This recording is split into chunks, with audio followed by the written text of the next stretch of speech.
Today I'm adding another building to the central square. I found several designs that would work perfectly, all from the exact same creator. But I can only pick one, because if I don't stop myself here, Tiny Brick City will not longer be mine. Welcome back to Tiny Brick City. In the previous episodes we added an impressive building and a central square. But it created somewhat of a problem. The older buildings in the city don't really fit next to this grand new architecture. They break the style. But honestly, that's not a mistake. That's just reality. Just like real cities, Tiny Brick City is slowly splitting into districts.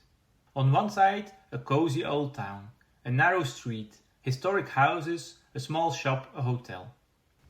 On the other, the central square and large public buildings. What is actually bothering me, a single building doesn't make a district. It just looks lonely. So today we're fixing that by adding a neighbor. Let's start building. This time I found inspiration in an article about finding the correct microscale. It had examples that redirected me to the Flickr page of Jens Ohrndorf. And there I didn't just find one building, I found an entire flawless micro city. But that is just making things harder. At this point, finding the right microscale design is hard. It has to fit the scale, the style, and the story of the city. But if you find a good designer that matches your vibe, their buildings all just fit together. And it feels right to just add them all. But that also removes part of the charm. If I do that, this project stops being Tiny Brick City and becomes a collection of someone else's work. To be fair, I've done that before, by accident. Both the bakery and the merchant house were designed by the same person. And while I still love those buildings, I don't want to make a habit out of it. I want to build my city, not a tribute channel. So I forced myself to pick only one. I chose this one. I love the simplicity, the proportions and the vibe. I think it will fit best in the city that we have.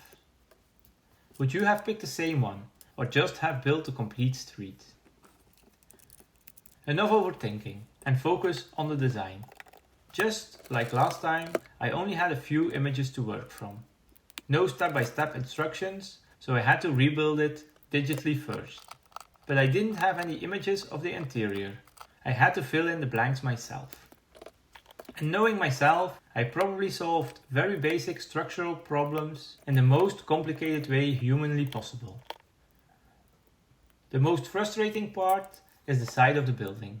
In the pictures, the side looks perfectly clean. Smooth lines, just one block each row. But in my design, the front section ended up a different height than the back. To even it out, I had to add some plates into the structure, which added a lot of extra lines. And it looked really messy. I couldn't find a clear fix without messing up the doors. So I leaned into it. I added some masonry bricks for extra texture. Sometimes solving an error is just making it look intentional. And the mistakes didn't stop there. To save money on parts, I replaced the hidden internal bricks with cheaper colored bricks. A brilliant strategy, unless you don't double check. Luckily I caught this orange plate peeking out during the building process. And I could easily replace it in the right color. I wasn't that lucky with the Technic pinholes. I added them while copying the design, but I forgot to change them in my order, and I used all of my dark grey pieces as part of the roads, so we'll have to live with it for now. But despite all these little bumps along the road, I really love how this building is turning out. The detail the designer added is nice, especially the back. It's not just a flat forgotten wall, it's a fully finished facade, with a proper door, matching windows and even an integrated gutter. It's detailed enough to be viewed from every single angle. Just like the grand building next to it, it features ornaments between the floors and it has a high roofline. They share the same architectural DNA.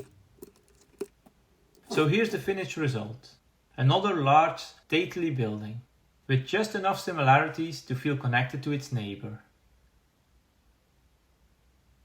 Let's add it to the side of the square, and let's see if my theory about districts actually works. I'll place it right next to the grand building at the side of the square. Immediately, everything clicks. With these two buildings combined, the square finally justifies its existence. I will adjust the orientation so they align with the main street. This tiny shift really helps.